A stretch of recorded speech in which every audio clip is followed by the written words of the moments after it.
public defender is an attorney employed by the community and responsible for giving legal aid without cost to any person who seeks it and is financially unable to employ private counsel.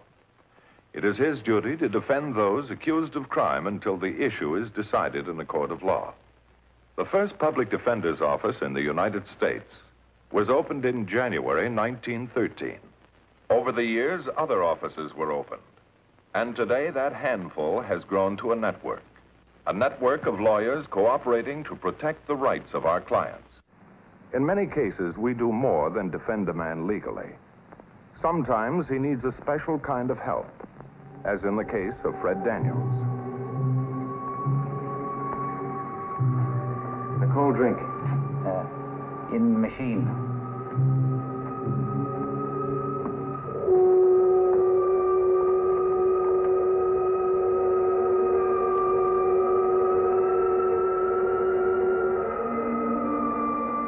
Later, Fred was driving down Laurel Avenue as if he had just been through some shocking experience. Then it happened.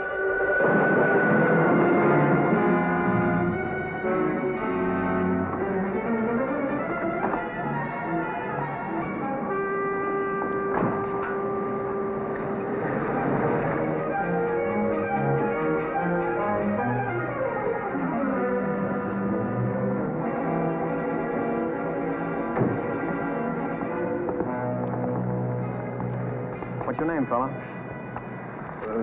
Daniels. Fred Daniels. Let's see your driver's license.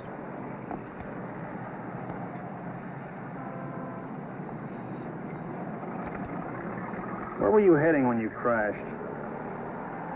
Why, I guess I was on my way home. You guess. Don't you know? It's all kind of hazy. Where were you around 8:30? Well, I suppose that's kind of hazy, too. 8:30. Well? I'm trying to remember. Well, it shouldn't be too hard. Come on, Daniels, cut the stalling. I'm not stalling. I just can't remember. I don't suppose you remember sticking up that little store, either. But the owner gave a pretty good description of you and your car. You better come along with us. It's a rule of the sheriff's office that no one is allowed to communicate with a prisoner until he has been arraigned. Fred's wife was upset and was pleading with me, but there was nothing I could do. But this man is my husband. Couldn't I talk to him for just a minute to tell him that I know there's been some horrible mistake? I know how you must feel, Mrs. Daniels. As soon as your husband is arraigned, you'll have a chance to see him and talk things over. Fred robbing this store doesn't make sense. I won't believe it. Fred never did a dishonest thing in his life. Why won't they let me talk to him? People versus Daniels.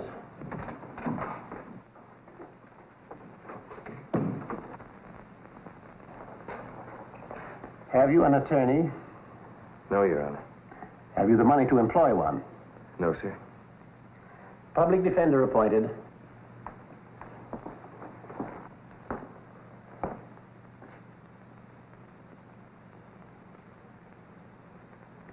I don't want an attorney. And I don't want a trial. Just leave me alone.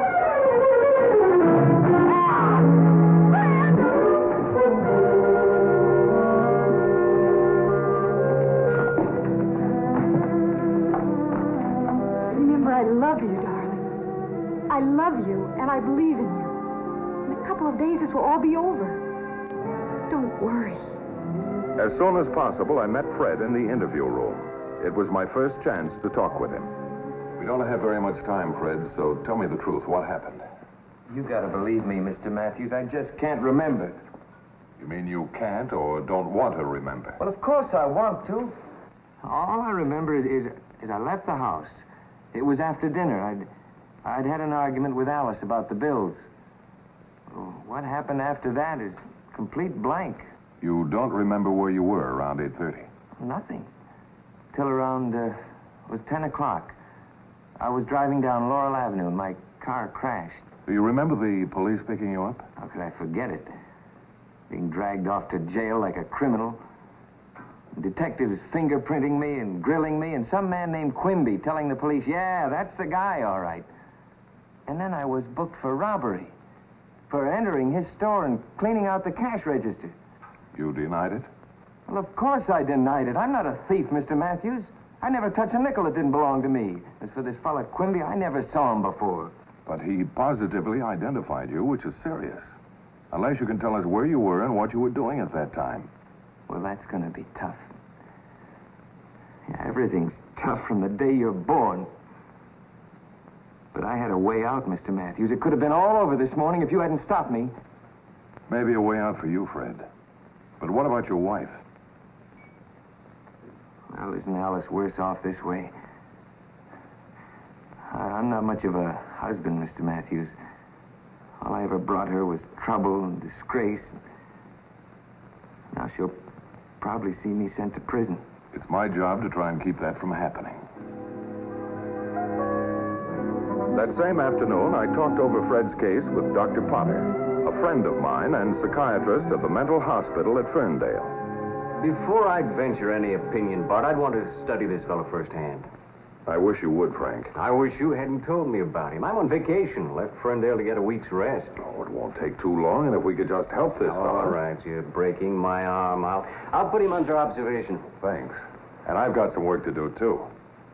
I can't give you the answer, Mrs. Daniels. Maybe Dr. Potter can supply it after he's observed him. Fred isn't really sick. Unless the war did something. He was in a plane crack-up, then a year in prison camp. Those are things you don't get over right away. When he's restless and nervous, that's probably the reason. What sort of work does he do? When he came home, he couldn't seem to hold a job. He said he didn't belong in an office. His talent was for writing. Ever have anything published? Just a jingle or two in an army newspaper. During the war, that's about all. But when he insisted he wanted to make writing his career, I didn't want to stand in his way. Meanwhile, our debts were terrible. I was worried, and we argued a lot. Like on Thursday night, Fred was in the living room, working hard on his book.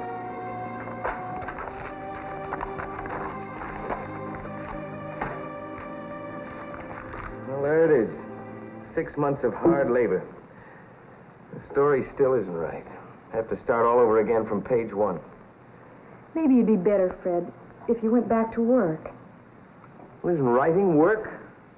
If you feel you must write, you could do it at night. When I'm all tired and beat.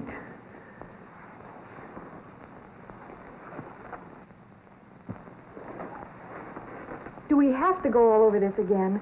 Only yesterday you promised you'd look for a job. What happened with that interview with Mr. Blackwell? Mr. Blackwell? Yes, he made an appointment with you to meet him at his office. When you left here after lunch yesterday, I thought that's where you're going. I don't remember any appointment with a Mr. Blackwell. You don't? What are you talking about? No, I don't. Now, why don't you let me keep my mind on my book? Fred, What is it? we've got to do something about the bills. They keep piling up and we've used up all our savings.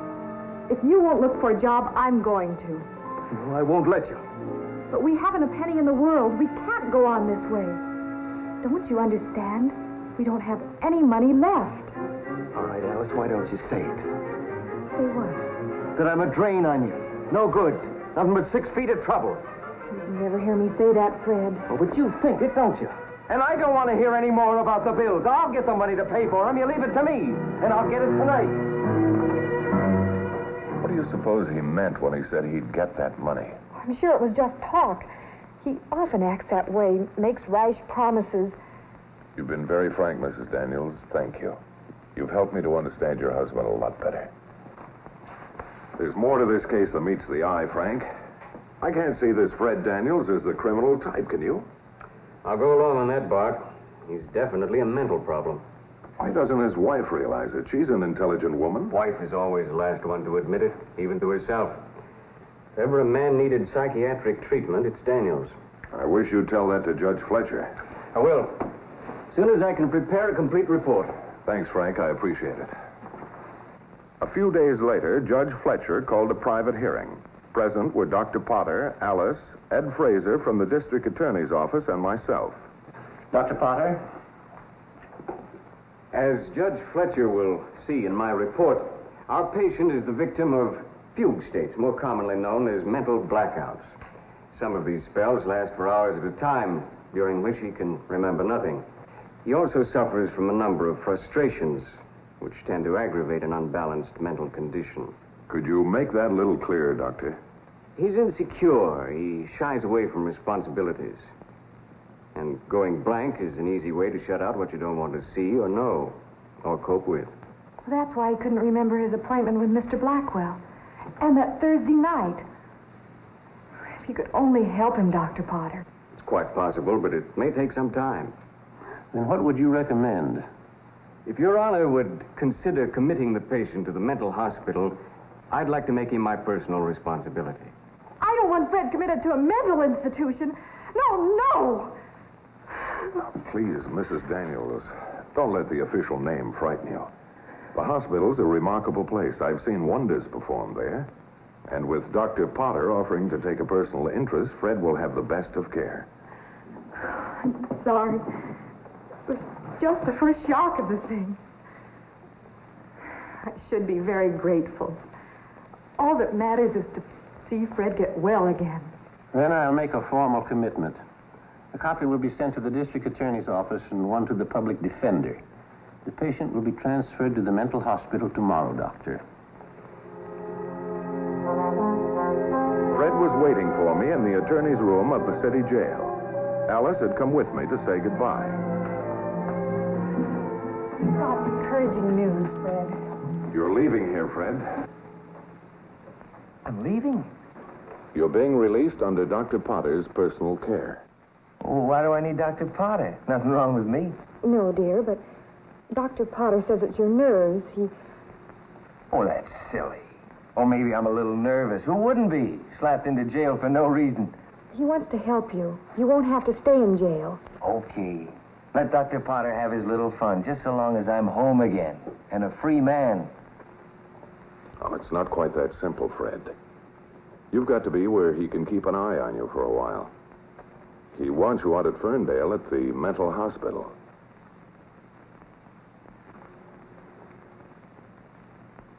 Well, why do I have to go there? Now, don't get excited, dear, please. You mean you want me to go? Alice simply wants you to get well. It's more than just nerves, but Dr. Potter is sure that he can cure you. So I'm sick. Up here, is that what you're trying to tell me? Mental hospital. Why don't you use the right word? Insane asylum. And you let him sell you this bill of goods. If you really cared for me, you'd never have let this happen. I do care for you, but Dr. Potter has assured me that... I'm not being fooled, Alice. You want me put away. That's not so, Fred. Well, then why didn't you stick by me? Oh, no one's kidding me. I'm just trading a barred cell for a padded one. It's a hospital, Fred, not an asylum. The finest of its kind in the whole country. You'll receive excellent care. You save your breath. Both of you. I don't buy it. I'm not being sent to any mental institution. Why, if I had any sanity left, I'd lose it there. I'm staying right here in jail. It's not my decision, Fred. It's a court order. Take me back to my cell where I belong.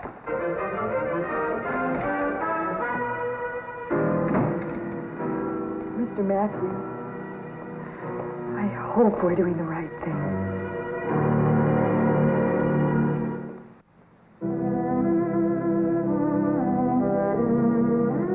Within several weeks, I had a chance to visit Ferndale and get a first-hand report on Fred. The hardest part of the job, Bart, was getting him here. Then he's giving you no trouble. I'd say he's becoming a model patient. May I see him? I'd rather he had no visitors for a while longer.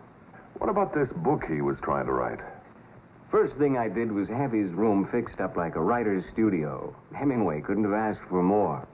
I assured him that no one would disturb him until he'd finished his book. He stood it for 1 week, then begged off. Then his writing was an escape. Exactly.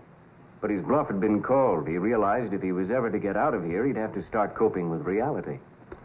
You have hopes for complete recovery? You can take bets on it, Bart.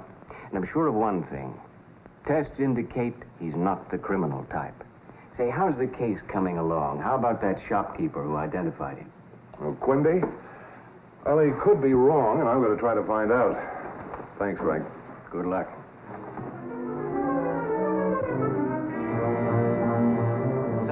the public defender. You're the fellow that got Daniels in that mental hospital when he should be in jail. Quite sure that you don't understand all the circumstances, Mr. Quimby. Otherwise, you'd understand. All I know is he came in here, held me up at the point of a gun, took all my cash, and then beat it in his car. Couldn't this be a case of mistaken identity? See that? No sale. I got a good look at him twice. First, he came in here asking for a cold drink. That was maybe 8 o'clock. Half hour later, he came back. Hat down over his eyes, collar turned up, but it was the same guy. That's when he robbed me. And you'll swear that it was Fred Daniels. You're that sure? Sure, I'm sure. He belongs in jail, and I'm going to see that he gets there.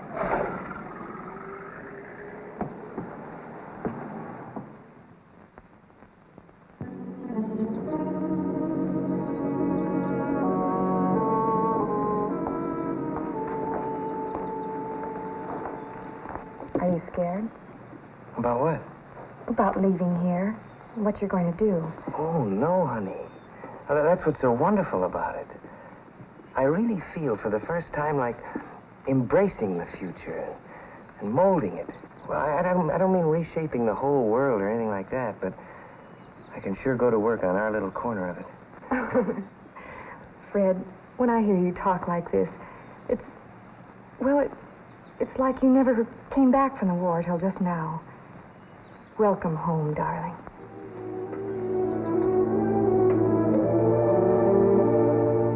Discharge papers are all in shape, just waiting for the board's okay.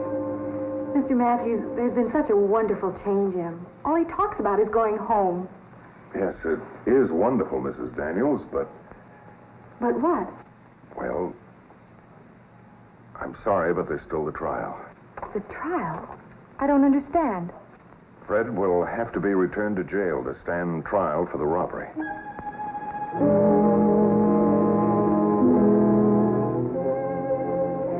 Stand trial?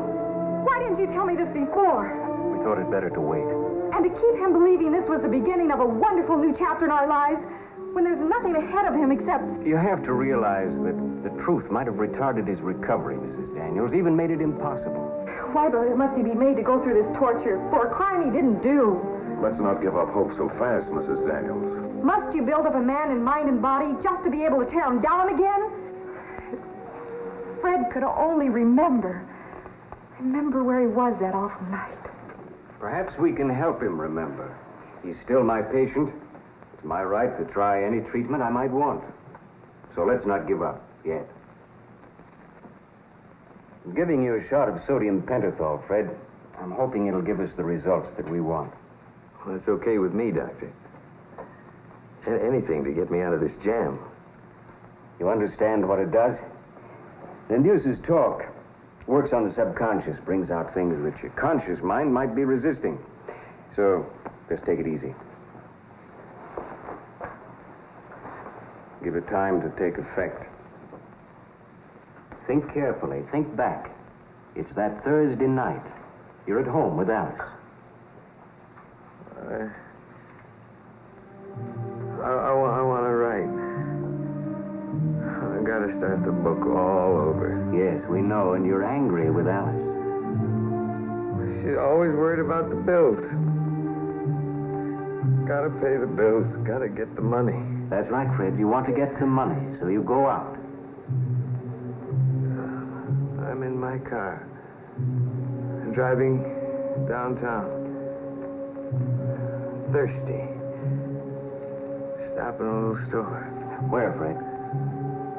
A little store on Laurel Avenue.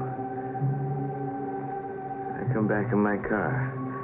Driving down Lincoln Boulevard. Promised Alice I'd get the money. How are you going to get it, Fred? I'll get it. He'll help me. Lakewood Park Hotel. You stopped at the Lakewood Park Hotel? Why? Who was it you wanted to see there? Clerk said I gotta wait. Wait for whom, Fred?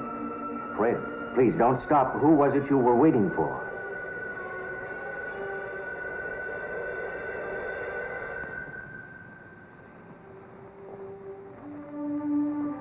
Why won't he tell you? I'm afraid this is where the block is. It's something he might be ashamed of or wants to hide. Not wise to keep forcing him. At any rate, we have something to go on now. Head all clear? It's much better. From what you tell me, I must have done an awful lot of talking. But not quite enough. Who could it have been you wanted to see at the Lakewood Park Hotel? I don't even remember being there, let alone who I wanted to see. Well, let's try and find out. If Dr. Potter will let Alice and me borrow you for a couple of hours, the room clerk may have the answer. Okay, Bart. Patient's yours. Public Defender's Office. Have you ever seen this man before? No, sir. I can't recall ever seeing this gentleman before. It's so important. Try to remember, please. We've got to find out why he came here. Look, ma'am, I talk to so many hundreds of people. One seems just like the other. If it's as important as you say, seems like this gentleman should be able to remember what he came here about. I only wish I could. Well, I'm sorry. Do you wish to register, sir? Well, I guess that's that. Bart! Bart Matthews. When's the last time I saw you? Not since you quit the force. Oh, Mr. and Mrs. Daniels, Joe Kilpatrick. Pleased to meet you. How do you do? You know, one guess and I can tell you what Joe's doing here. He's the house detective. It's as obvious as if he had a sign on him. You can't fool Bart. Haven't I met you before, Mr. Daniels? Oh, I don't think so. If Joe said he's met you, he has. He never forgets a face. It's my stock and trade.